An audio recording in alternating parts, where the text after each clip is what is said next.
তো বলো ফিলিংস কেমন? ভালো লাগছে। দিদির মেয়েকে কোলে নিয়ে কেমন খুশি তো?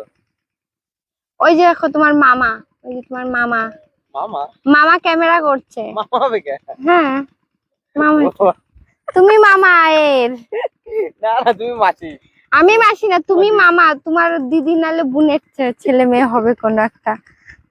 ওই যে মামা মামা। আমি তোর কোলে নিই না, আমার আবার ভাগ্নি ভাগ্নি হতে যাবে কি করে? তোমার ভাগ্নে, তা আমি মামি হই তাই কোলে নিছি। ওই দেখ, তোর মামার কাছে কিছু খেতে চা। হিসু করে দে, মাসির কোলে হিসু করে দে। মাসি দেখবি ঘাস কেটে খাওয়াবে, কচি কচি ঘাস আছে এখানে। আমি ঘাস কাটতে পারি না। চলো সোনা, আসো ভাগ্নে। ওরে বাবা, তুই কেমন লাগছিস? বাবা বাবা, সাবাস। সাবাস সাপুরে সাবাস। বন্ধ করো। না দেখি না কেমন লাগছে। এই তো বাবা।